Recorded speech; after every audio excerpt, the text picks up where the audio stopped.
Hello guys, कैसे हैं आप? माय नेम इज सी ए विवेक धर्मशी और आज हम अकाउंटिंग स्टैंडर्ड 2 पर वीडियो बना रहे हैं। Yes, accounting standard 2 valuation of inventories बहुत ही इजी, बहुत ही सिंपल स्टैंडर्ड है।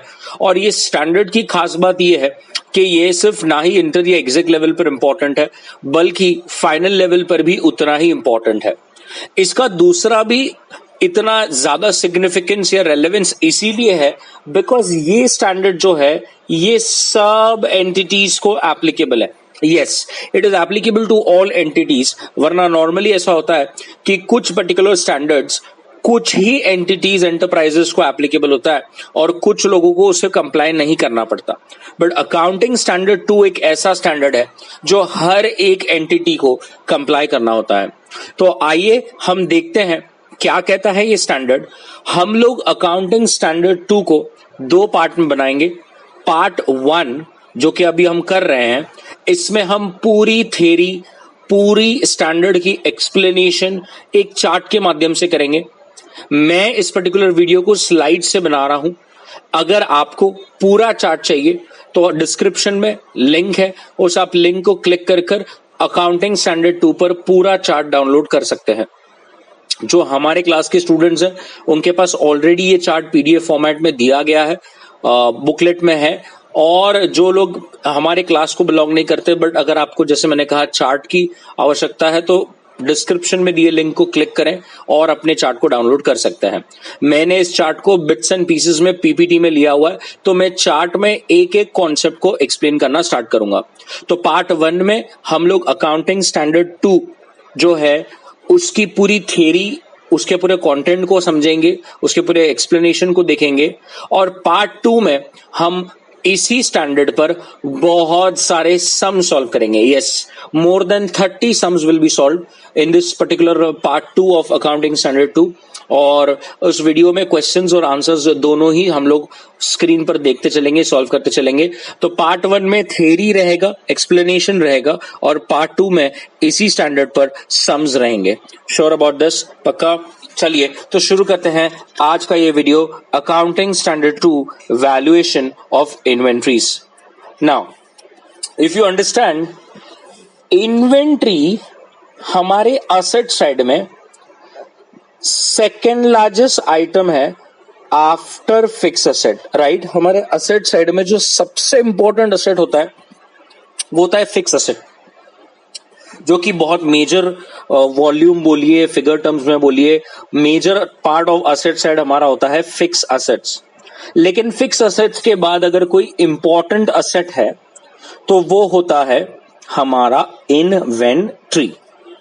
अब अगर आप देखेंगे, इन्वेंट्री का मतलब यहां पर इज रॉ मटेरियल, WIP मतलब work in progress, and finish goods. So it includes everything. So अगर एक मैन्युफैक्चरिंग फर्म है तो उसका रॉ मटेरियल भी इन्वेंट्री है, उसका ऐसा माल जो बन के रेडी नहीं है बट इन प्रोसेस है वो भी इन्वेंट्री है, और अगर बन के रेडी है लेकिन बिका नहीं है, उसके क्लोजिंग स्टॉक में है, तो उसको कहेंगे फिनिश गुड्स। तो एक मैन्युफैक्चरिंग अगर एंटिटी है तो उसके लिए तो इन्वेंट्री, रॉ मटेरियल, WIP और FG तीनों ही रहेगा। क्लियर है?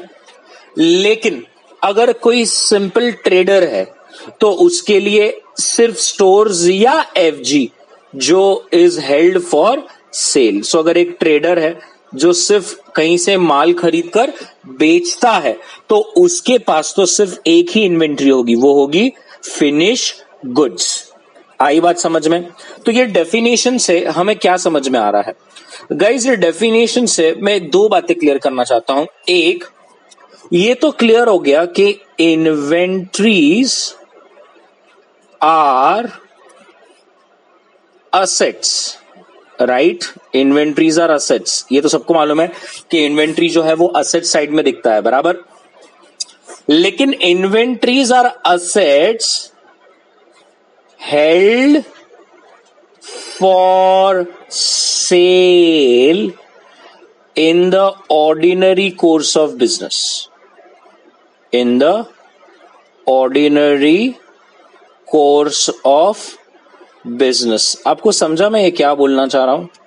Everybody, in the ordinary course of business का मतलब है इन्वेंट्री ऐसी एसेट है जो हमारे बिजनेस में हमने बेचने के लिए रखा है। आप समझिए, अब फॉर एग्जाम्पल मेरा क्लास है, राइट?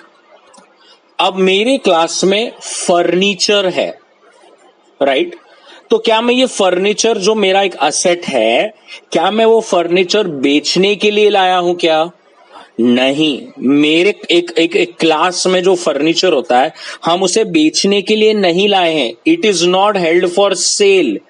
तो वो मेरे लिए इन्वेंट्री रहेगा क्या? नहीं रहेगा। वेरी गुड, समझ में आया।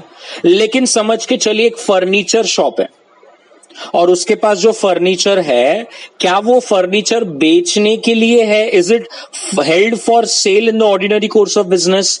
Yes, it is an asset and it is also held for sale in the ordinary course of business. एक फर्नीचर की दुकान का काम होता है फर्नीचर बेचना। तो गाइज उसके लिए फर्नीचर क्या रहेगा? इन्वेंट्री। आई बात समझ में? तो ऐसा हो सकता है कि एक पर्टिकुलर असेट किसी के लिए इन्वेंट्री हो और किसी के लिए फिक्स असेट हो। क्या क्लियर हो गया आपको ये क्या बोल रहा हूं मैं? एक और एग्जांपल लेंगे अगर आपको चाहिए तो। आई हैव अ कार, ठीक है? अब क्या ये जो कार मैंने खरीदी है मेरे बिजनेस पर्पस के लिए, क्या ये मैंने बेचने के लिए? Is it for held for sale? नहीं। It is for my business use, right? मैं उससे रेवेन्यू जनरेट करता हूं, मैं उसको मेरे बिजनेस पर्पस के लिए यूज करता हूं, तो वो मेरे लिए इन्वेंट्री नहीं है। लेकिन एक कार डीलर है, एक कार का शोरूम है, राइट? और उस कार का जो शोरूम है उसमें जो कार है, क्या उसने उससे बिजनेस करने का सोचा है या उसको बेचकर पैसा कमाने का सोचा है? बेचकर पैसा कमाने को सोचा है। तो एक कार डीलर, एक कार शोरूम जो है, उसके लिए कार क्या है? इन्वेंट्री। मेरे लिए कार इन्वेंट्री है क्या? नहीं। मेरे लिए कार क्या है? Fix asset. क्या क्लियर हो गया आपको? Sure about this? पक्का? तो आज के बाद किसी ने पूछा कि इन्वेंट्री की डेफिनेशन क्या है, तो आप क्या बोलेंगे कि पहला पॉइंट है inventory is an asset and second it should be held for sale in the ordinary course of business. Clear है? Sure about this? पक्का? तो और दूसरी बात हमने क्या देखी कि अगर एक मैन्युफैक्चरिंग फर्म है तो ऑब्वियसली उसके लिए तो रॉ मटेरियल, WIP और फिनिश गुड्स, ये तीनों ही चीजें इन्वेंट्री रहेगी। बट अगर एक ट्रेडर है तो वो तो कहीं से बस फिनिश गुड्स लेता है और कहीं पर फिनिश गुड्स बेचता है, तो उसके लिए जस्ट फिनिश गुड्स रहेगा उसके बिजनेस में। उसके लिए ना कोई रॉ मटेरियल रहेगा, ना कोई WIP रहेगा, बिकॉज वो कोई चीज मैन्युफैक्चर नहीं करता। क्लियर है? Sure about this? पक्का? नाउ अंडरस्टैंड व्हाट इज यहां पर I am trying to tell you. Not covered, not covered. अब ये नॉट कवर्ड में 2 मिनट समझिए मैं क्या कर रहा हूं यहां पर।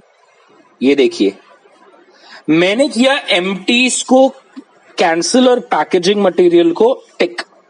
मतलब मैं आपको ये कह रहा हूं कि पैकेजिंग मटेरियल को हम इन्वेंट्री के डेफिनेशन में ले सकते हैं, एम्प्टीज को हम नहीं लेंगे। अब इसका मतलब क्या है, तो आपको ये भी अच्छी तरह से समझना पड़ेगा। अब थोड़ा ध्यान से देखिए, आपकी शॉप यहां पर है, ठीक है? और आपकी शॉप में ऑयल शॉप है आपका, ठीक है? और sorry for my pathetic drawing. और ये एक ट्रक है जिसमें बड़े बड़े ड्रम्स में ऑयल आ रहा है। कहां पर आ रहा है? आपके शॉप, ठीक है? These are oil drums. Drums में ऑयल आपके दुकान में आता है, ट्रक में, ठीक है? अब ये जो ऑयल आपके दुकान पर आ रहा है, ये जो ड्रम्स है, इस ड्रम्स को हम कहेंगे एम्प्टीज। क्लियर है? तो ये जो ड्रम है ये हमारे इन्वेंट्री में नहीं आएगा, ये हमारी इन्वेंट्री की डेफिनेशन में नहीं आएगा। बिकॉज क्या हम ये ड्रम बेच रहे हैं क्या? नहीं। लेकिन समझ लीजिए कि ये जितना भी ऑयल है आपने सब अपने शॉप में उतारा और अब आप अपने शॉप से अपने अलग अलग कस्टमर्स को अलग अलग कस्टमर्स को छोटे छोटे बॉटल्स में ऑयल निकाल कर बेचते हो। आपको समझ रहा है मैं क्या कह रहा हूं? छोटे छोटे बॉटल में निकालकर आप ऑयल बेचते हो। तो ये जो बॉटल है, can I say it is helping you to sell your oil to the customer, right? ये जो बॉटल्स है ये आपके ऑयल को होल्ड कर रहा है, ये आपके ऑयल को अपने कस्टमर को बेचने के लिए हेल्प कर रहा है। तो ये बॉटल को हम कहेंगे पैकेजिंग मटेरियल। क्या कहेंगे? Packaging material. इसका मतलब आपको ये क्लियर हो गया कि आपके प्रोडक्ट को बेचने के लिए कोई भी चीज अगर इस्तेमाल होती है तो उसे हम कहेंगे packaging material and it comes under the definition of inventory. Now you are clear.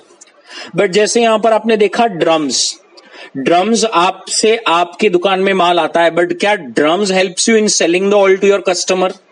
No. So drums are empty, not covered under the definition of inventory. Now you are clear about this, everybody. So अगर for example आप कोई restaurant जाते हैं और कोई food pack करते हैं और वो जो फूड है वो हमें थोड़ी हाथ में दे देता है, राइट? वो कंटेनर में देता है, तो कंटेनर उस होटल या रेस्टोरेंट के लिए इन्वेंट्री है। यस, क्योंकि that container helps that particular shopkeeper और particular hotel to sell food, to give that service. Clear है? Sure about this? तो याद रखना है, जो आपके कस्टमर को बेचने के लिए हेल्प होता है जैसे कंटेनर, बॉटल्स, वो पैकेजिंग मटेरियल है और वो इन्वेंट्री में आ जाएगा। लेकिन अगर ऐसा ड्रम, जैसे मैंने आपको यहां पर एग्जांपल बताया, these are empties, they don't help you in selling the product to the customer and therefore does not come under the definition of inventory. क्या ये एग्जाम्पल आपको पूरा क्लियर हो गया? Sure about this? सो मैं आपको हर एक लाइन एग्जाम्पल से बता रहा हूं, आई होप आप सब अच्छी तरह से नोट करेंगे। So empties will not come, packaging material will come. हाँ, एम्प्टीज जैसे अगर उसकी कोई इंपॉर्टेंट है, वैल्यू है उसकी, तो आप उसको करंट असेट की तरह बताएंगे और नेट रियलाइजेबल वैल्यू पे रिकॉर्ड कर देंगे। और अगर वो ड्रम्स या ऐसी कोई भी चीज की कोई इतनी इंपॉर्टेंट वैल्यू नहीं है तो उसे तो फाइनेंशियल स्टेटमेंट में रिफ्लेक्ट करने की भी जरूरत नहीं है। नॉर्मली हम उसे स्क्रैप में, भंगार में बेचकर पीएनएल में मिसलेनियस इनकम बोलकर बता देते हैं। क्लियर है? तो अगर कोई इंपॉर्टेंट वैल्यू है, होल्ड्स ऑफ सिग्निफिकेंट वैल्यू, तो you can show it in the current assets, you can show it as an NRV value, मतलब नेट रियलाइजेबल वैल्यू पर जो आपका पैसा आएगा। और अगर बिल्कुल भी इंपॉर्टेंट नहीं है तो आपको तो उसे असेट में रिकॉर्ड भी करने की जरूरत नहीं है, आप उसे सीधा जब भी भंगार में बेचेंगे उसे सिर्फ मिसलेनियस इनकम बता देकर खत्म कर देना है। Sure about this? पक्का? तो क्या ये 3 पॉइंट्स जो पहली स्लाइड हमने करी, क्या क्लियर हो गया कि इन्वेंट्री फिक्स एसेट्स के बाद एक सबसे लार्जेस्ट आइटम है। अगर एक मैन्युफैक्चरर है तो उसके लिए रॉ मटेरियल, डब्ल्यूआईपी और एफजी तीनों ही काम आएगा। लेकिन अगर एक ट्रेडर है तो उसके पास ना रॉ मटेरियल रहेगा ना डब्ल्यूआईपी रहेगा, सिर्फ और सिर्फ क्या रहेगा? एफजी। और अगर किसी ने, मैंने बहुत इंपॉर्टेंट आपको एक स्लाइड बताया 5 मिनट पहले, किसी ने पूछा इन्वेंट्री क्या होता है, तो हम क्या कहेंगे? इन्वेंट्री एक असेट होता है but which is held for sale in the ordinary course of business. Yes, वो डेफिनेशन आपको अपने चार्ट में लिख लेना है और ये एम्प्टीज और पैकेजिंग का कॉन्सेप्ट भी आपको मैंने समझा दिया। Sure about this? पक्का? बढ़ू आगे ना। AS2 क्या कवर नहीं करता? मतलब आप समझिए, नीचे दिए गए चीजों में AS2 लागू नहीं होता। AS2 इन एंटिटीज को या इन बिजनेसेस को या इन प्रोडक्ट्स को एप्लीकेबल नहीं है। तो these are outside the scope, these are outside the ambit of accounting standard 2। Clear है? Sure about this? Next, so let us see कौन सी चीजें कवर है, sorry outside the scope of AS2 है। तो the first is financial instruments like debentures and shares held as stock and trade. Yes. So let us say for example एक broker है जिसका business है स्टॉक मार्केट में रोज shares लेना देना, debentures purchase करना, सेल करना। रूल कहता है if you are holding debentures and shares और एनी अदर फाइनेंशियल इंस्ट्रूमेंट तो उसको AS2 एप्लीकेबल नहीं है। Shares and debentures held as stock in trade को AS2 एप्लीकेबल नहीं है। आप बोलेंगे सर कैसे? उसको एप्लीकेबल नहीं है, उसके लिए अलग स्टैंडर्ड बनाया गया है। यस, उसके लिए अलग स्टैंडर्ड है। जब आप फाइनल लेवल पर जाओगे तो आपको वहां पर दिखेगा, इंडेस बोलकर हम देखेंगे, तो उसके लिए अलग स्टैंडर्ड है पहले से। शेयर्स और debentures held as stock in trade को AS2 के अंदर कंसिडर नहीं किया जाता। क्लियर है?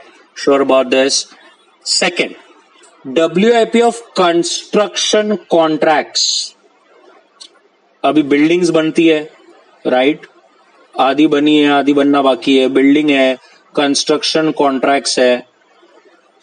तो ये बिल्डिंग या कंस्ट्रक्शन कॉन्ट्रैक्ट्स जो है इसके लिए अलग से स्टैंडर्ड है AS7, वो वहां पर कवर होता है. तो प्लीज फिर से, अगर कोई वो construction related under construction building है, कोई ऐसा काम चल रहा है, तो फिर उसे बिल्कुल भी AS2 में ना लें. उसके लिए अलग हम देखेंगे, AS7 में एक अलग स्टैंडर्ड है, उसमें हम लोग उसके रिलेटेड पर वो थोड़ी सी बात करता है, थोड़ी सी चर्चा करता है. उसे AS2 में नहीं कंसिडर करना है.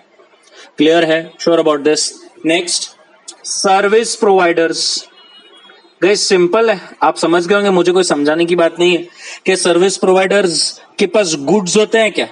क्या वो गुड्स बेचते हैं? मैं I am an educator, I coach students for CNCS course. मेरे को बताइए, मेरे पास कोई गुड्स है क्या क्लास पर? मैं क्या कोई गुड्स बेचता हूं या सर्विस देता हूं? राइट, सर्विस देता हूं, गुड्स बेचता हूं क्या? अगर गुड्स ही नहीं बेचता तो क्या मुझे AS2 एप्लीकेबल होगा? नहीं, राइट? तो CAs हैं, डॉक्टर्स हैं, भैया इनका कोई इन्वेंट्री थोड़ी ना है, ये तो सर्विस प्रोवाइडर है, तो इन्हें AS2 लागू नहीं होगा. क्लियर है? Sure about this? पक्का? Next, producers life stock agriculture and forest products. बहुत इंपॉर्टेंट, बहुत ज्यादा important. Producers is the word that you have to focus on, plus life stock, agriculture and forest products. अब यहां पर ये क्या बोलना चाह रहे हैं? ऐसे प्रोडक्ट्स जो कि नेचुरली ग्रो हो रहे हैं. अगर आप देखेंगे गाइस, स्टैंडर्ड की हेडिंग क्या है?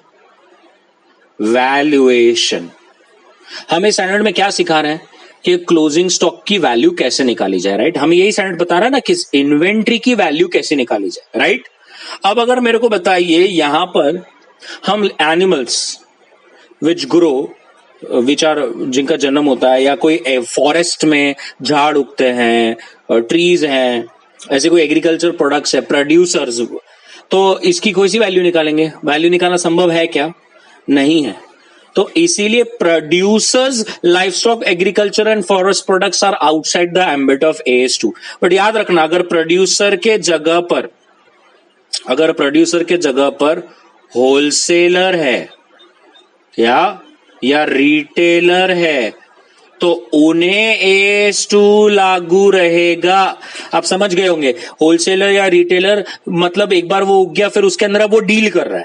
अब वो एग्रीकल्चर या फॉरेस्ट प्रोडक्ट्स है, रबर है, टी कॉफी, उसमें अब वो डील कर रहा है. जब उसमें डील कर रहा है तो फिर अब उसको AS2 लग जाएगा, क्योंकि वो उसके लिए इन्वेंट्री. और अब हम बता सकते हैं कि होलसेलर या रिटेलर के लिए उसकी परचेस कॉस्ट क्या है, उसने कितने में खरीदा, उसके पास कितना माल है. तो फिर हम होलसेलर रिटेलर वर्ड अगर यूज होता है तो याद रखना, लाइफ स्टॉक रहे, एग्रीकल्चर रहे, फॉरेस्ट प्रोडक्ट्स रहे, AS2 लागू रहेगा. क्लियर है? प्रोड्यूसर्स वर्ड है, नेचुरली दे आर, नेचुरली अगर आ रहा है और हम उसकी कॉस्ट को हम कैलकुलेट नहीं कर सकते, तो नहीं पता कर सकते, तो it will not come under the ambit of AS2. Clear है? And the fourth is mineral ores and gases. Again उनके लिए सेपरेट रूल्स हैं, उनके सेपरेट वैल्यूएशन प्रिंसिपल्स हैं.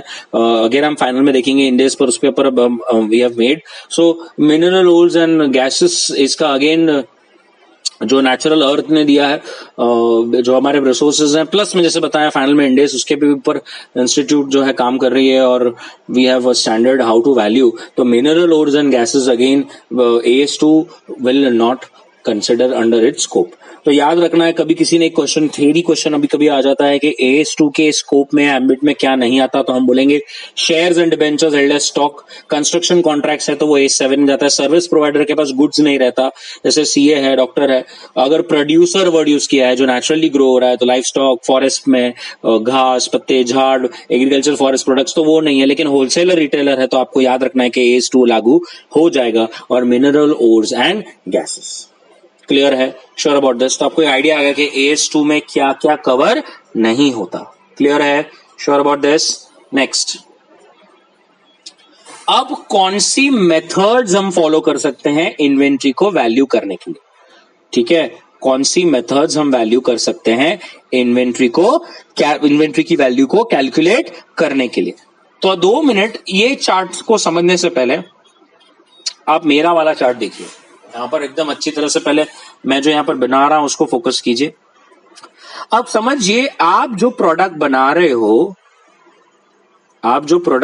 हो वो प्रोडक्ट्स अपने आप में हर एक यूनिक है। क्या है? अपने आप में वो हर प्रोडक्ट क्या है? यूनिक है। या तो फिर वो बैचेस में बनता है, ठीक है।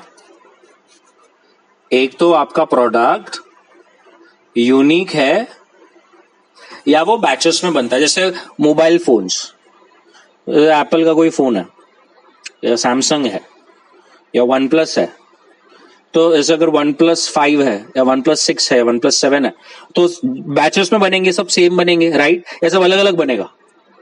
सेम ही बनेगा ना। तो रूल कहता है, एक तो आपका प्रोडक्ट जैसे मोबाइल हो गया या लैपटॉप हो गया, कोई मॉडल है या कोई गाड़ी हो गई, लेट अस से फॉर एग्जांपल मारुति वैगनआर, तो वो वैगनआर एक प्रोडक्ट है, एक कार है, तो वो बनाने वाला कंपनी तो सेम ही गाड़ी बनाएगा ना। ऐसा थोड़ी होगा कि एक गाड़ी छोटी है, एक गाड़ी बड़ी है, एक गाड़ी में 4 टायर, एक गाड़ी में 8 tyre, it will B same, right? लेकिन ऐसा हो सकता है कि कोई कंपनी है जो अपने प्रोडक्ट जो है, हर एक प्रोडक्ट दूसरे प्रोडक्ट से अलग होता है, राइट? सो लेट अस से फॉर एग्जांपल रोल्स रॉय। अब ये लोग अपनी हर कार कस्टमाइज होती है, एक कार दूसरे कार के साथ मैच नहीं कर रही। लेट अस से फॉर एग्जांपल ये कस्टमर के हिसाब से कस्टमाइज बनाते हैं, ये कोई कार को दूसरी कार के साथ मैच नहीं होता। तो कॉमन सेंस है, हर कस्टमर की डिमांड अलग होती है और वो उस डिमांड के हिसाब से कार को बनाते हैं। तो आपको नहीं लगता ऐसे वक्त पर हर एक प्रोडक्ट की कॉस्ट दूसरे प्रोडक्ट से अलग होगी, राइट? किसी की कुछ डिमांड है, किसी की कुछ डिमांड है। तो रूल कहता है, अगर आपका प्रोडक्ट अलग है, मतलब आप हर प्रोडक्ट को अलग तरीके से बनाते हो, आपका एक प्रोडक्ट दूसरे प्रोडक्ट के साथ मैच नहीं करता, एक प्रोडक्ट की कॉस्ट दूसरी कॉस्ट के साथ मैच नहीं करती, तो ऐसे समय में you can go for specific identification method. कौन सी? Specific identification method. और आप समझ गए होंगे, स्पेसिफिक आइडेंटिफिकेशन मेथड का मतलब है हर उस यूनिक प्रोडक्ट को, उसकी कॉस्ट को कैलकुलेट करो और उस पर वैल्यू करो, क्योंकि अब सबकी कॉस्ट तो सेम है नहीं, राइट? तो आप यूज कर सकते हैं स्पेसिफिक आइडेंटिफिकेशन मेथड अगर आपका प्रोडक्ट यूनिक है। मैंने एक एग्जांपल दिया, रोल्स रॉयस कार्स, ये अपने कस्टमर के हिसाब से हर कार अलग बनती है, हर कार की कॉस्ट अलग होती है, और तो ऐसे समय पर जितनी भी कार उनके पास होगी क्लोजिंग स्टॉक में, अब आपको स्पेसिफिक आइडेंटिफिकेशन मेथड यूज करना है। मतलब उस प्रोडक्ट पर कितनी कॉस्ट लगी है और हर प्रोडक्ट की कॉस्ट अलग होगी, उसके हिसाब से आप वैल्यू कर सकते हो। क्लियर है? लेकिन समझ के चलिए कि आपका बैचेस में बनता है, जैसे मोबाइल फोन हो गया या लैपटॉप हो गया, तो ऐसे वक्त पर आप क्या करेंगे? रूल कहता है, अब थोड़ा ध्यान से देखिए, ऐसे वक्त पर तो आपको कैलकुलेट करना पड़ेगा, राइट? और कैलकुलेशन में आप 2 मेथड फॉलो कर सकते हो, फीफो या तो फिर वेटेड एवरेज मेथड। याद रखना है कि लीफो इंडिया में अलाउड नहीं है, हम लीफो मेथड फॉलो नहीं कर सकते। क्लियर है? तो जैसे अगर आप बैचेस में बना रहे हो, बिस्किट्स बना रहे हो, सब बिस्किट सेम जैसे पैकेज बन रहे हैं, करोड़ों पैकेज बन रहे हैं, राइट? बराबर? या कैमरा बन रहा है या टीवी बन रहा है या मोबाइल बन रहा है, तो लाइन में बन रहा है तो बैचेस सबकी, तो फिर आपको क्या करना है, आप उसको पहले कैलकुलेट कीजिए, उसकी कॉस्ट को क्या करेंगे? कैलकुलेट करेंगे। और कैलकुलेट करने के लिए कौन सी मेथड है आपके पास? फीफो मेथड या फिर वेटेड एवरेज मेथड। क्लियर हो गया? Sure about this? पक्का? लेकिन समझ लीजिए आप कैलकुलेट नहीं कर पा रहे हो, ठीक है? आप कैलकुलेट नहीं कर पा रहे हो, तो स्टैंडर्ड ने कहा है फिर आप स्टैंडर्ड कॉस्टिंग मेथड फॉलो कर सकते हो। कौन सी मेथड फॉलो कर सकते हो? Standard costing method. और स्टैंडर्ड कॉस्ट का मतलब होता है कि भाई एक्चुअल नहीं, लेकिन स्टैंडर्ड कॉस्ट आपने अपनी कॉस्ट शीट, अपनी कॉस्टिंग में देखा है, कॉस्टिंग करी होगी कि यार ये प्रोडक्ट बनाने के लिए कितना कॉस्ट लगेगा, आप उस पर वैल्यू कर दीजिए, कोई दिक्कत नहीं। क्योंकि अब आप एक्चुअल कॉस्ट तो कैलकुलेट नहीं कर पा रहे हो, तो आप स्टैंडर्ड कॉस्ट मेथड को फॉलो कर सकते हो। इतना याद रखना है, दिस कैलकुलेशन करना is the first step. You can adopt standard cost only if option 1 is not available. मतलब आप प्रूव कर दो कि मैं कैलकुलेट नहीं कर पा रहा हूं एक्चुअल कॉस्ट, तो ही स्टैंडर्ड कॉस्टिंग अलाउड है। आप समझ रहे हैं? आप अब्रप्टली बोलेंगे कि मैं मेरी इन्वेंट्री को स्टैंडर्ड कॉस्ट के ऊपर वैल्यू करूंगा तो नहीं अलाउड है। ये समझ के रखना है। क्लियर है? Sure about this? So what is important first is to calculate. Calculation ना हो तो फिर स्टैंडर्ड कॉस्ट मेथड में चले जाओ। पक्का? Sure about this everybody? Third है, अगर आप थर्ड एक ऑप्शन दिया गया है और वो मेथड है retail price method. Retail price method, और ये रिटेल प्राइस मेथड भी आपको एक ऑप्शन दिया गया। Retail price method is normally adopted by those जिनके पास हजारों अलग अलग इन्वेंट्रीज होती है। Yes, they have thousands of different inventories. और अभी गाइस आप बोलेंगे कि एक एक कैलकुलेट करते बैठ, तो it is not possible for them कि एक एक इन्वेंट्री की कॉस्ट को कैलकुलेट करे और डिसाइड करे। तो they normally go for retail price method. अब आप बोलेंगे सर रिटेल प्राइस मेथड क्या होता है? रिटेल प्राइस मेथड मतलब कुछ नहीं, MRP minus gross profit. Yes, आप समझ गए। मतलब आपका जो भी रिटेल प्राइस होगा, जो भी सेलिंग प्राइस होगा, रूल कहता है अगर आप रिटेल प्राइस मेथड फॉलो कर रहे हो तो आपको क्या करना है, आपकी जो सेलिंग प्राइस होगी उसमें से प्रॉफिट परसेंटेज निकाल दो, बात खत्म। जो आंसर है उस पर वैल्यू कर दो, एएस टू कंप्लाई हो गया, हम ऐसा मान लेंगे। क्लियर है? क्या ये चार्ट आपको समझ में आया? तो एक बार फिर से, अगर कोई यूनिक प्रोडक्ट बनाया हुआ है तो आप कौन सी मेथड फॉलो करेंगे? Specific identification method. और अगर आपके प्रोडक्ट सिमिलर हैं, बैचेस में बनते हैं, जैसे इलेक्ट्रॉनिक आइटम्स का मैंने आपको एग्जांपल दिया, तो पहले तो ऑप्शन आपके पास ये है कि आप इसको कैलकुलेट कर जो कॉस्ट आएगी उस पर वैल्यू करना है। अच्छा, उसके लिए आप कौन सी मेथड यूज कर सकते हो? फीफो या तो फिर वेटेड एवरेज मेथड। नहीं हो पा रहा है तो स्टैंडर्ड कॉस्टिंग मेथड भी जा सकते हो। और जिनके पास भैया बहुत सारी इन्वेंट्रीज है, अलग अलग इन्वेंट्रीज है, वो तो रिटेल प्राइस मेथड के लिए चले जाए, जहां पर selling price minus gross profit, जो आंसर आएगा उस पर आप वैल्यू कर लेना। क्लियर है? Sure about this? पक्का? एवरीबडी? बढ़ू आगे, चलिए। तो इसीलिए आप देखेंगे मेरा चार्ट यहां पर तो कितना छोटा सा है, और मेरे चार्ट में भी आपने देखा होगा कि बस ऐसी मैंने लाइन में लगा दिया, लेकिन अब आपको समझा उसको कैसे पढ़ना है। तो जिनके पास चार्ट है, बनाया होगा, थोड़ा सा और एक्स्ट्रा में बना लीजिए अच्छी तरह से। So these are the methods, ये allowed if above methods are not possible for these two methods, standard and retail price. So you obviously have to go for FIFO or weighted average in case if it's in batches, or specific identification if it's unique. LIFO तो allowed है ही नहीं, और नीचे दो दिए गए methods are allowed only if above methods are not possible. Clear है? Sure about this? पक्का? बढ़ना है आगे? Now अब हमारे मुद्दे पर आते हैं हम कि भैया क्या कहता है स्टैंडर्ड। स्टैंडर्ड कहना क्या चाहता है?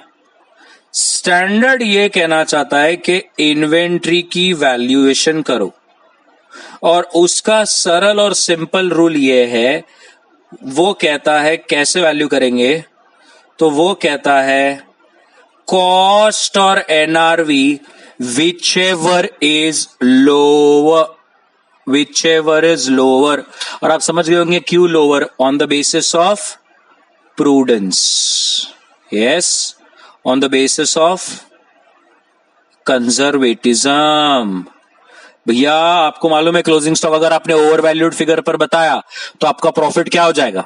बढ़ जाएगा, और प्रॉफिट बढ़ जाएगा, और बाद में वो इन्वेंट्री वो वैल्यू पे रियलाइज ना हुई तो ट्रबल ही ट्रबल है कि नहीं? तो फिर इसीलिए AS2 कहता है कि अपनी इन्वेंट्रीज को कॉस्ट या एनआरवी, ध्यान से देखिए, कॉस्ट या एनआरवी विचएवर इज लोअर पर बताना है। याद रखना है, विचएवर इज लोअर पर बताना है।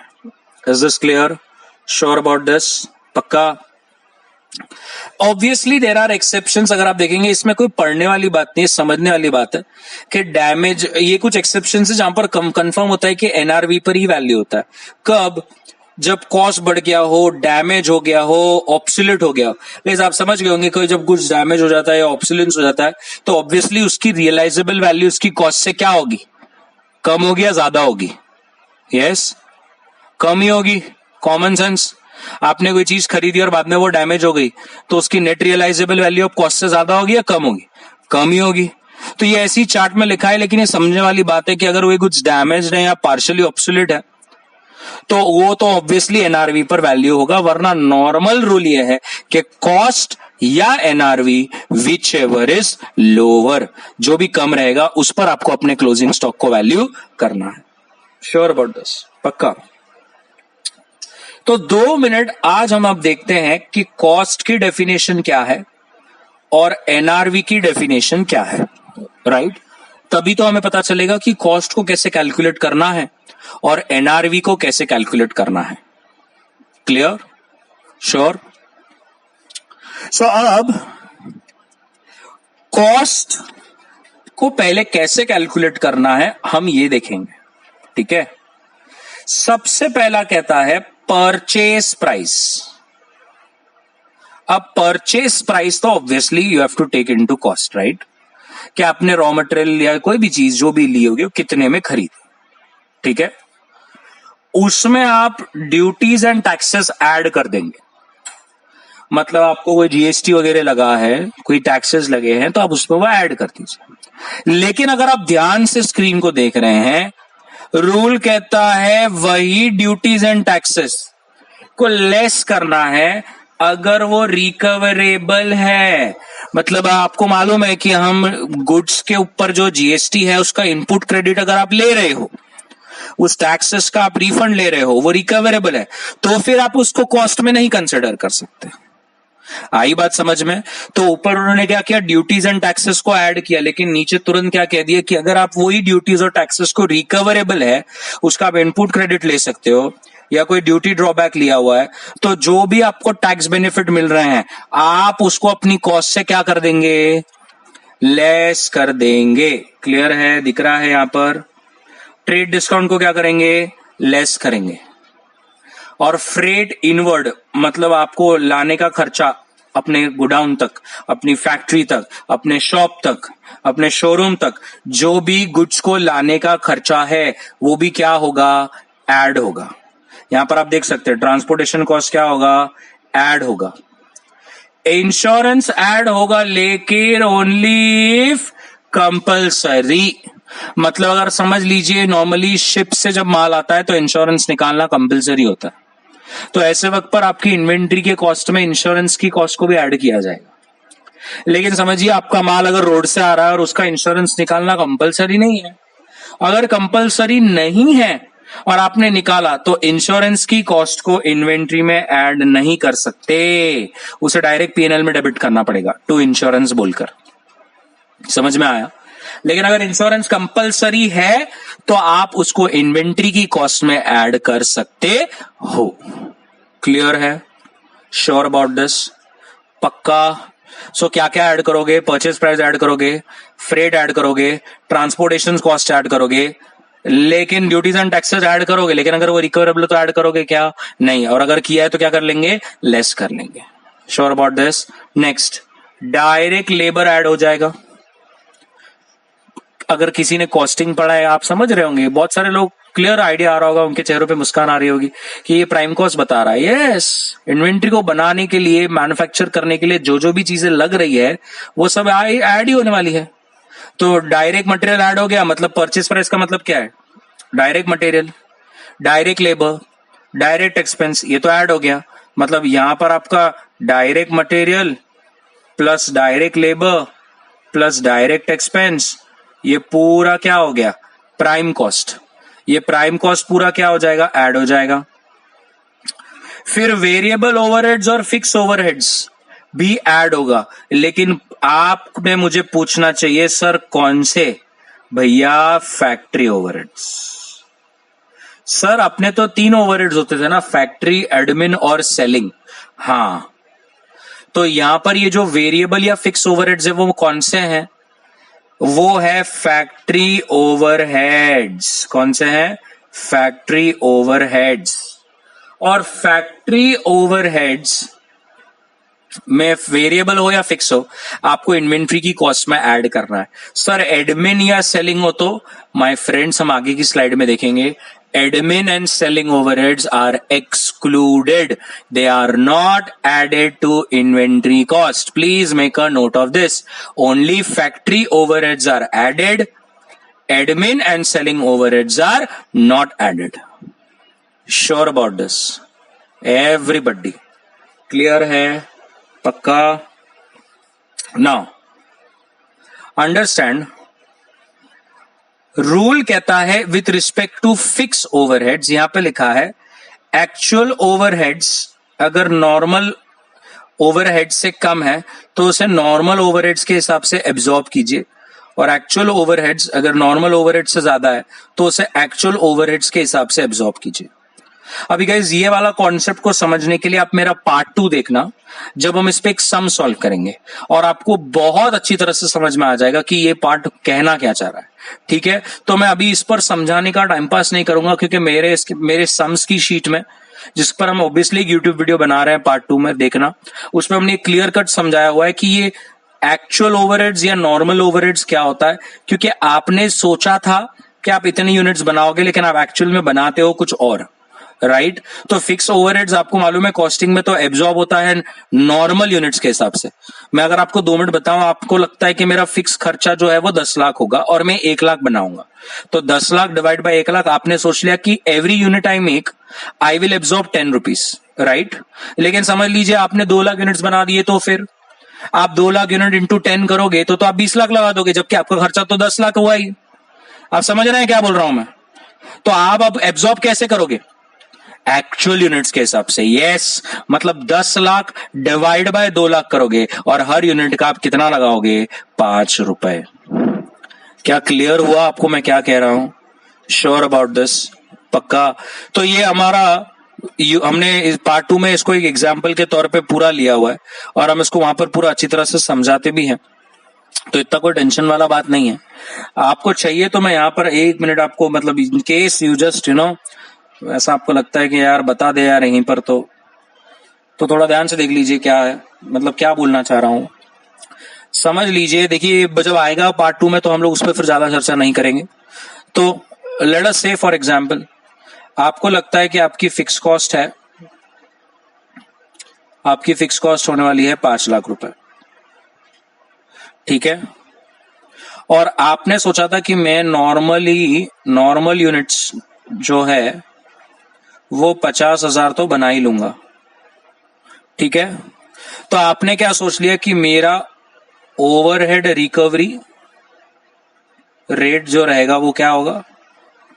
5 lakh divide by 50,000, that is 10 rupees per unit. Perfect, क्योंकि आपने सोचा है कि आप 50,000 बनाओगे, तो 5 लाख डिवाइड बाय 50,000, आप 10 रुपया प्रति यूनिट फिक्स ओवरहेड्स लगाओगे। लेकिन समझ लीजिए सिचुएशन ए में आपने 60,000 यूनिट्स बना दिए,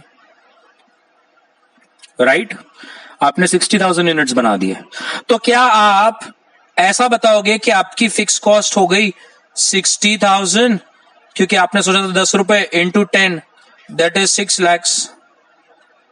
बिल्कुल नहीं, ये तो रॉन्ग हो जाएगा, क्योंकि आपकी फिक्स कॉस्ट कितनी है?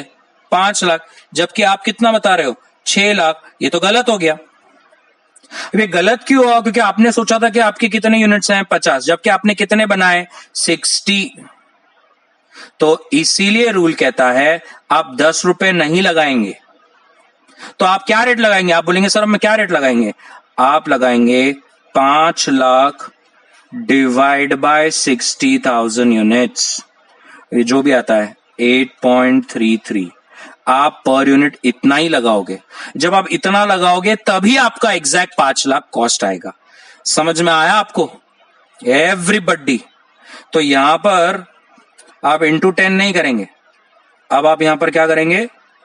8.33। जब आप 8.33 करोगे तभी तो यहां पर अब आएगा 5 lakhs। तो जब आपने एक्चुअल में कितने बनाए? 60, विच इज मोर देन 50, तो आपने एब्जॉर्ब कैसे किया? आपने एब्जॉर्ब कैसे किया, क्या लेकर कंसिडर किया, नॉर्मल यूनिट्स लेकर कंसिडर किया या एक्चुअल यूनिट्स कंसिडर किए? एक्चुअल यूनिट्स कंसिडर किए, पक्का। ये देखिए क्या लिखा है यहाँ पे, जब एक्चुअल हो ज्यादा एज नॉर्मल से तो एक्चुअल के हिसाब से कैलकुलेट करना चाहिए। अब गया भेजे में पूरा सच्ची। अगर हम फिर से एग्जाम्पल लें, समझ लीजिए कि आपका फिक्स कॉस्ट जो है वो कितना है, 5 लाख जो पिछले एग्जाम्पल में था, और आपने सोचा कि नॉर्मली मैं 50,000 तो बना ही लूंगा, तो आपका ओवरहेड रिकवरी रेट कितना हो गया? वो हो गया 10 रुपीस, बराबर। अब सिचुएशन बी में समझ लेंगे, आपने सिर्फ और सिर्फ बनाए 40,000। अब 40,000 जो आपने एक्चुअल में बनाए हैं दैट इज तो लेस देन नॉर्मल। नॉर्मल आपने सोचा था 50,000, तभी तो आपने सोचा था कि 10 रुपए लेंगे, लेकिन आपने कितने बनाए? 40। तो अब रूल कहता है आप अब कितना रिकवर करोगे, कैसे रिकवर करोगे? तो आप रिकवर करोगे 40,000 बनाए इंटू 10, दैट इज 4 lakhs। आप बोलेंगे सर खर्चा तो 5 लाख हुआ है, आपने तो सिर्फ 4 lakhs रिकॉर्ड किया। यस, तो जो बाकी का बैलेंस 1 लाख है उसे पीएनएल में डेबिट करना पड़ेगा। क्लियर है? इसका मतलब जब आपने, ध्यान से देखिए, जब आपने सोचा कि मेरा 50,000 रहेगा लेकिन एक्चुअल में सिर्फ 40,000 ही हुआ, तो आपने कौन सा रेट कंसिडर किया? नॉर्मल के हिसाब से 10 रुपए कंसिडर किया। ये क्या कह रहा है यहां पर, देखिए यहां पर, जब एक्चुअल नॉर्मल से कम हो तो रेट कौन सा होना चाहिए? नॉर्मल के हिसाब से। क्लियर हो गया? पक्का। और अगर आप यही चीज, जिनके पास शीट है, अगर आप शीट में देखेंगे क्वेश्चन नंबर क्वेश्चन नंबर 29, हमारी शीट में क्वेश्चन नंबर 29 मैंने पूरा ऐसा ही सॉल्व कर दिया हुआ है, प्रॉपरली सॉल्व किया हुआ है। तो I will just suggest you कि आप अपने क्वेश्चन 29 को चाहिए तो पॉज कर बुकलेट में देख सकते हैं। जिनके पास बुकलेट नहीं है, अब वो जब यूट्यूब का पार्ट 2 बनेगा तब आप उसमें देख लेना, है ना। तो I hope that this point is clear. एक बार मैं फिर से इस पॉइंट को रिवाइज करूंगा। यार आई नो आपको इरिटेट होगा कितनी बार बोलता है, but it is worth it भाई। हमें 1 घंटे में पूरा रिवाइज करना है, हमें घर जाकर थोड़ी ना करना है, हमें बाद में नहीं करना, इधर ही कर लेना है मेरे साथ। तो परचेज प्राइस ऐड होगा, ड्यूटीज ऐड होगा, फ्रेट ऐड होगा, अगर टैक्सेस आप रिकवर कर रहे हो तो लेस होगा, ट्रेड डिस्काउंट लेस होगा, ड्यूटी ड्रॉबैक लेस होगा, ट्रांसपोर्टेशन ऐड होगा, इंश्योरेंस कंपलसरी है तो ऐड होगा, कंपलसरी नहीं है और आपने निकाला तो फिर वो ऐड नहीं होगा, और डायरेक्ट लेबर ऐड होगा, डायरेक्ट एक्सपेंस ऐड होगा। मुझे बताइए ओवरहेड्स कौन से होंगे? फैक्ट्री ओवरहेड्स ऐड होंगे, एडमिन होंगे या सेलिंग होंगे? यस, फैक्ट्री ओवरहेड्स ऐड होंगे। वेरिएबल तो जैसा है वैसा होगा, लेकिन fix overheads, fix factory overheads के रिलेटेड मैंने अभी आपको पूरा समझाया 10-15 मिनट एग्जांपल लेकर, तो उसके हिसाब से आपको करना है। लास्ट में गाइस रूल कहता है, और वो सब खर्चा जो आपके इन्वेंट्री को अपने प्रेजेंट कंडीशन पर लाने के लिए हेल्प कर रहा है। गाइस ये वाला पॉइंट है ना, बहुत इंपॉर्टेंट है। काफी लोग है ना इसको मजाक में ले लेते हैं। सांस देखिए, ये कहता है अगर हमारे चार्ट में कोई दूसरी कॉस्ट छूट जाए तो ये रूल कहता है वो हर खर्चा जो आपके स्टॉक को अपने प्रेजेंट कंडीशन, मतलब आपके गोडाउन, आपकी फैक्ट्री, आपके शॉप, आपके शोरूम तक लाने में मदद करता है, वो हर खर्चा को आपको इन्वेंट्री की कॉस्ट में ऐड करना है। Sure about this? पक्का एवरीबडी? तो these are the cost which are added आपके कॉस्ट में। अब हम 2 मिनट यहां पर देख लेंगे कि एनआरवी कैसे कैलकुलेट किया जाता है, राइट। तो गाइज यहां पर एनआरवी का कैलकुलेशन फॉर्मूला है estimated selling price minus cost to sell, that will give you NRV.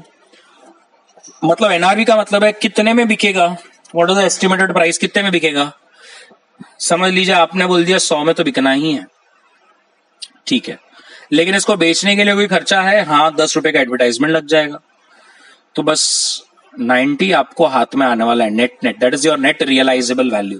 You should consider that in your part, that will be your NRV, that will be compared with cost. Clear है? Sure about this? पक्का? तो next, कौन सी चीजें हमें inventory में क्या करनी है?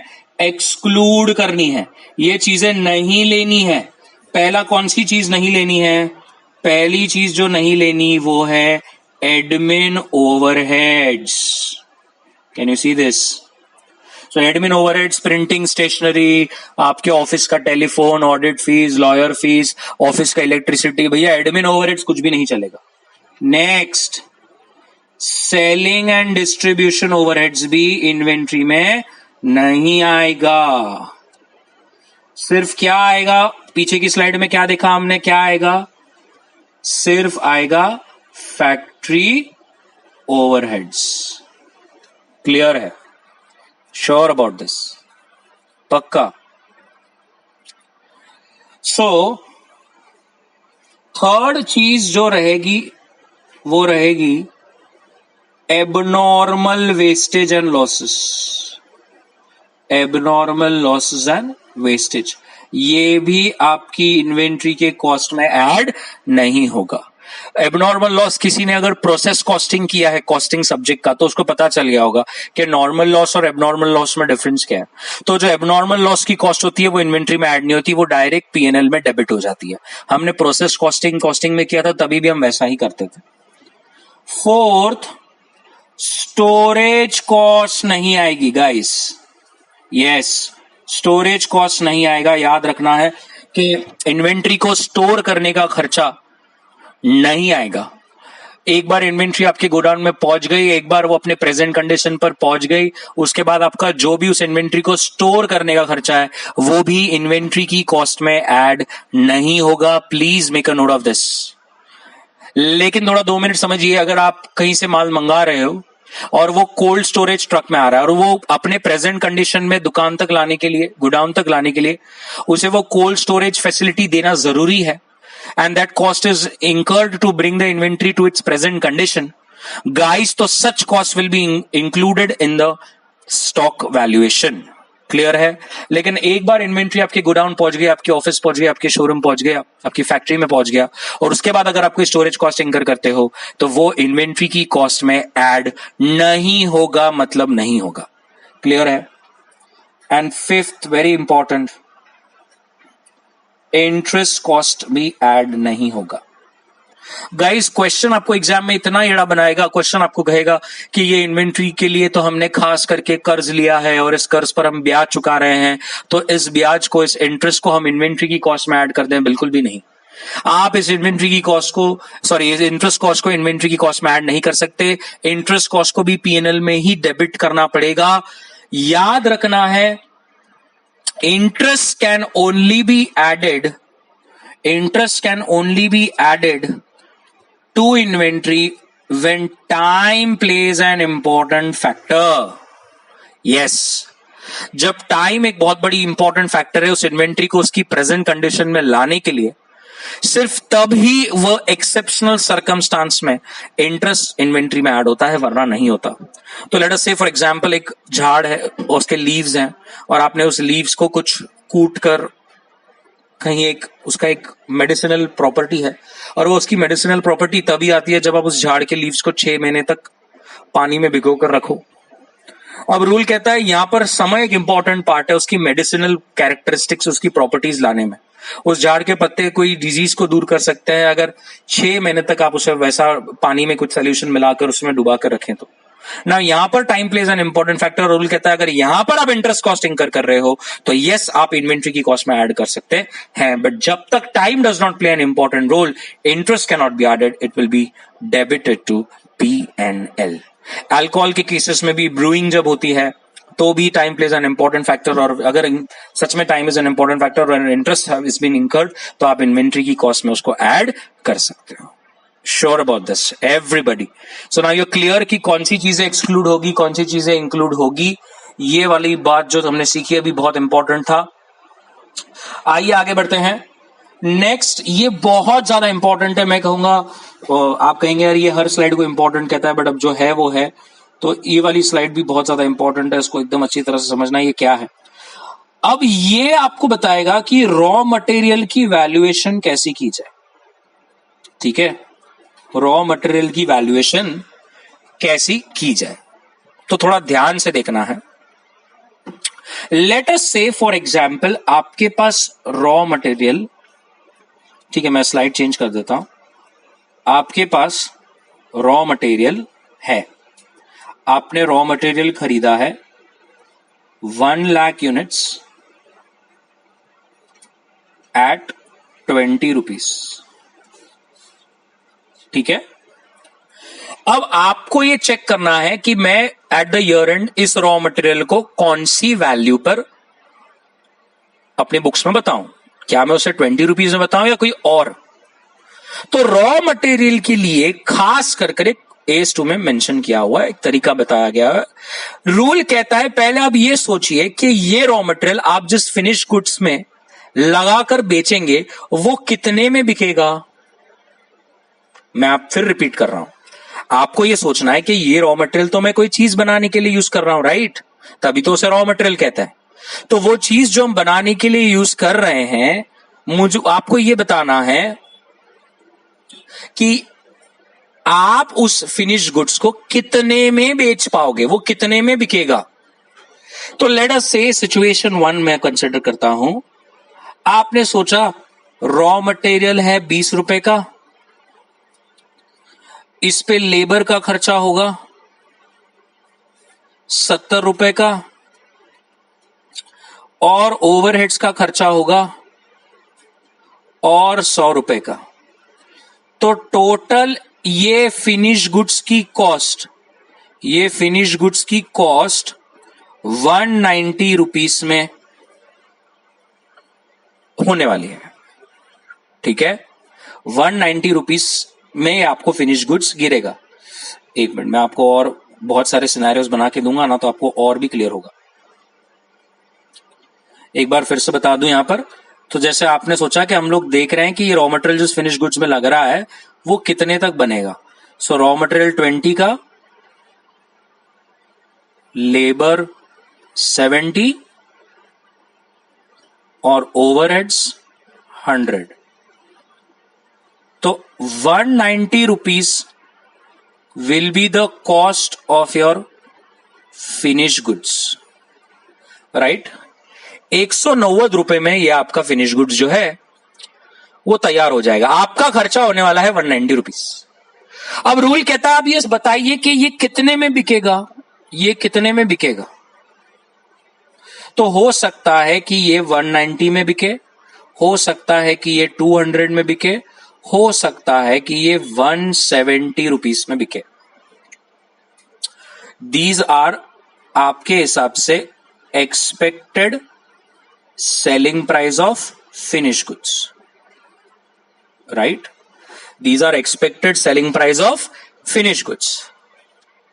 Now in this scenario number 1, tell me क्या आपका finished goods इतने में तो बिक रहा है ना कि वो अपनी कॉस्ट को रिकवर कर सके, yes or no? 100%। उस फिनिश गुड्स की कॉस्ट है 190 और हम भी बेच रहे हैं 190 में। तो इसका मतलब आपका फिनिश गुड्स इतनी तो औकात रखता है कि वो जब भी बिकेगा अपनी कॉस्ट तो रिकवर करेगा ही करेगा, yes or no? यस।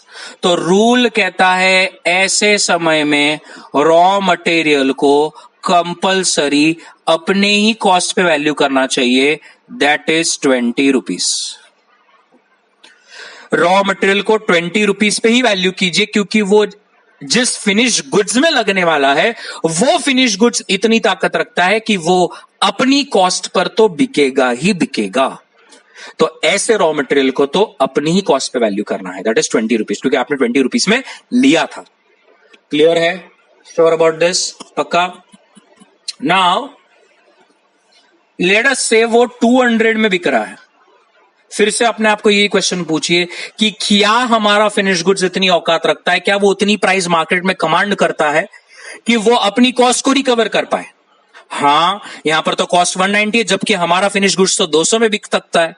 बात खत्म हो गई। रूल कहता है ऐसे सिनेरियो में भी आप अपने रॉ मटेरियल को तो कॉस्ट पे ही वैल्यू करेंगे, which is 20 rupees only.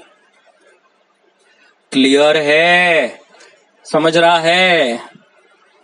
Now rule कहता है, थर्ड सिनेरियो देख लेंगे। क्या आपका फिनिश गुड्स इतनी कमांड कर सकता है मार्केट में वैल्यू कि वो अपनी कॉस्ट को रिकवर कर सके? क्या उसकी इतनी औकात है कि वो अपनी कॉस्ट से इक्वल या उससे ज्यादा में बिक सके? नहीं यार, मेरा तो फिनिश गुड्स का कॉस्ट 190 रहने वाला है और मेरे को लगता है मैक्स मैं उसको 170 में बेच पाऊंगा। बात खत्म हो गई। अब AS2 क्या कहता है?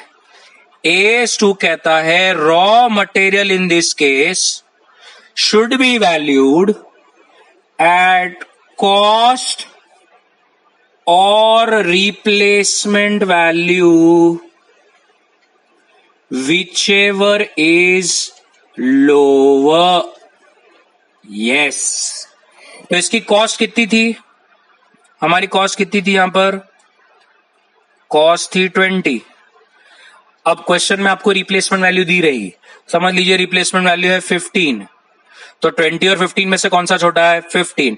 तो इस केस में आपको अपने रॉ मटेरियल को 15 रुपीस पे दिखाना पड़ेगा, आपको अपने रॉ मटेरियल को 15 रुपीस पे वैल्यू करना पड़ेगा। क्लियर है? So moral of the story, English में प्रॉपरली पूरा बता दूं, if the finished goods can command the price or is expected to sell at least equal to or more than its cost, then raw material in this case should be valued at cost only. But if the finished goods will not be able to recover its cost or rather sell at a point below the cost, then such raw material should be valued at lower of cost or replacement value. The replacement value will always be given in the question. Everybody, I just hope यार आप इसका screenshot ले लो, pause ले लो, but मेरे को ये बना लो यार अपने बुक्स में।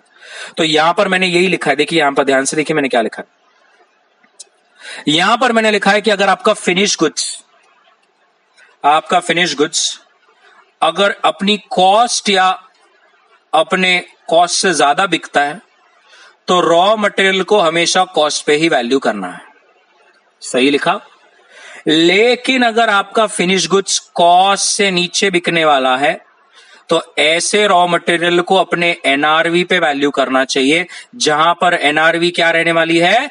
Replacement cost. और replacement cost will always be less than cost, इसलिए हम लोग डायरेक्ट कह देते हैं कि it should be valued at replacement cost.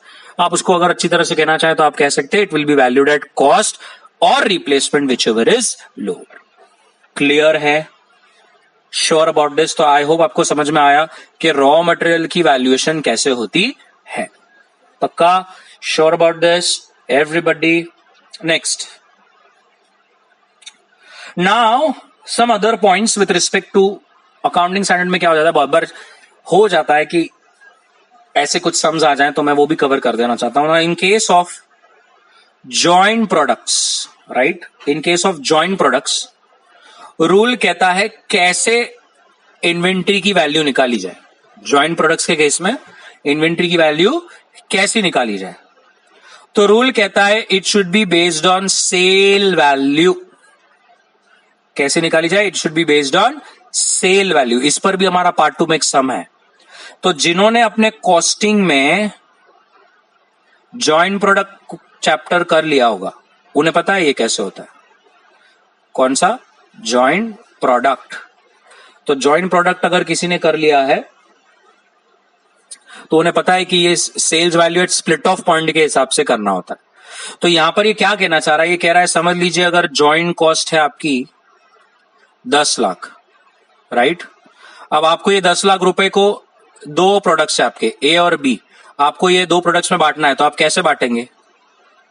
तो रूल कहता है ए कितने यूनिट्स बने? 1000 यूनिट्स, और बी के कितने यूनिट्स बाहर आए? 2000। ए कितने में बिक सकता है? 10 रुपए में। ए कितने में बिक सकता है? 10 रुपए में। और बी कितने में बिक सकता है? समझ लीजिए बी बिक सकता है 20 रुपए में। तो रूल कहता है दोनों की sales value at split of point निकालो। इसकी sales value at split of point क्या आएगी? 10,000। और इसकी क्या आएगी? 40,000। तो रूल कहता है बात खत्म हो गई। अब ये 10 लाख क्या जो ज्वाइंट कॉस्ट है, इसको 10,000:4,000 मतलब क्या? मतलब 1:4 के रेशो में बांट देना है। किसको बांट देना है? ए और बी को। कौन से रेशो में बांट देना है? 1:4 के रेशो में। तो ये जो 10 लाख रुपए है ये ए और बी को 1:4 में बट जाएगा। कैसे बांटा हमने? ए और बी के sales value at split of point के रेशो में। Sure about this? पक्का? तो ये आपका वो फर्स्ट पॉइंट कह रहा है। सबको क्लियर हो गया? होप आपने उसको बना लिया है, स्क्रीनशॉट ले लिया हो या पॉज कर लीजिए। Now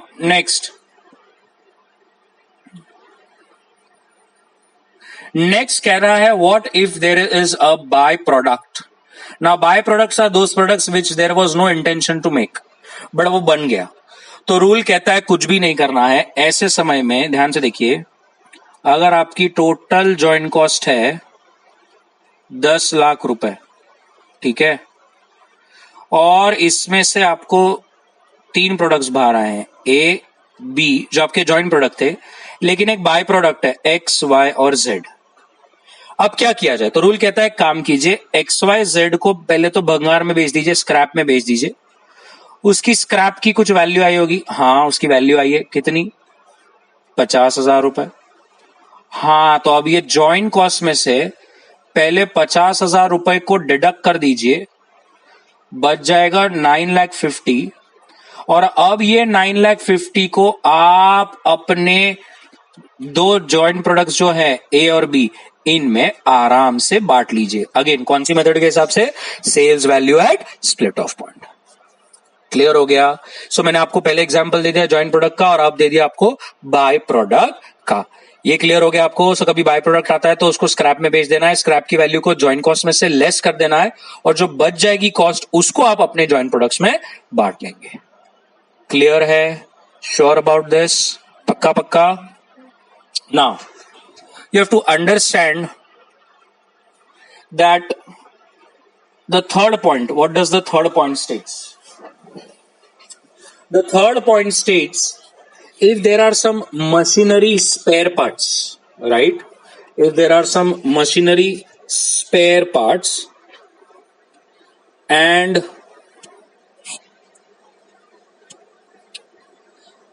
they are specific to fixed asset और they are not specific to fix asset. अब ये स्पेसिफिक टू फिक्स एसेट मतलब क्या होता है? लेट अस से फॉर एग्जांपल एक स्पेयर पार्ट है, एक रबर रिंग है, ठीक है।